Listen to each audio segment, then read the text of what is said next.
cualquier medio que atente contra la integridad, la identidad y la dignidad del menor va a ser problemático.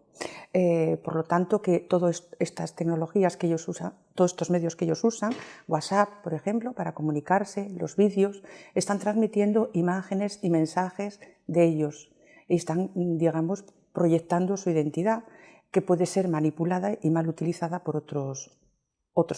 sujetos. Entonces, bueno, hay que pensar que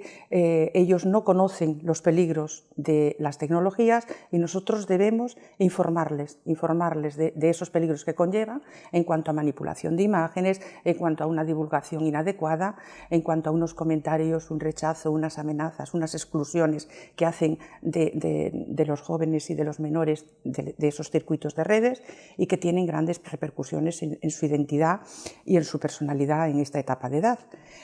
Por otro lado, es importante también el peligro que conlleva el tiempo de uso. Dedican demasiado tiempo y eso puede acarrear pues, déficit de atención, demasiado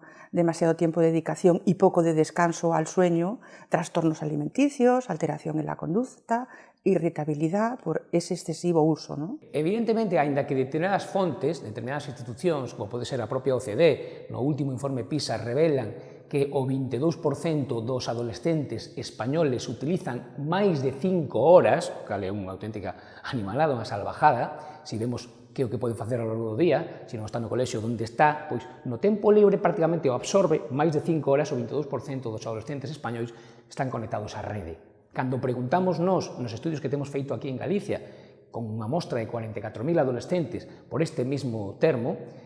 ascende ao 29%, é dicir, que realmente os rapaces utilizan de maneira abusiva, de maneira intensiva ao longo de todo o día, porque están permanentemente conectados a través dos dispositivos electrónicos, como pode ser un móvil, un smartphone.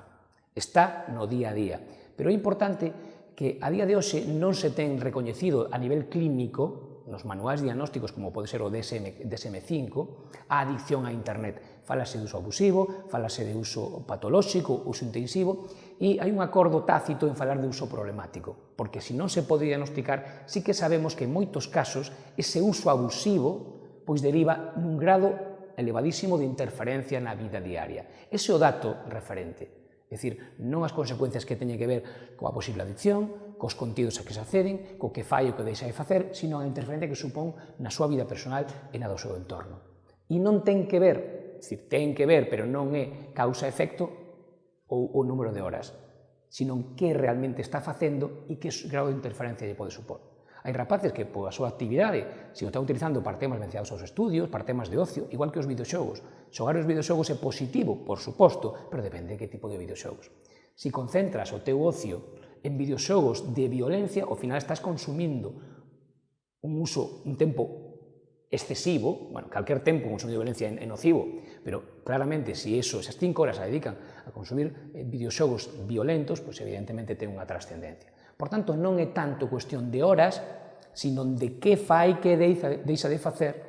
e digamos como iso pode estar trastocando a súa vida diaria e interferindo na súa vida diaria, incluso nos modelos que pode estar absorbendo. Se pensamos, por exemplo, na conduta sexual, na sexualidade, non é tanto de que este 5 horas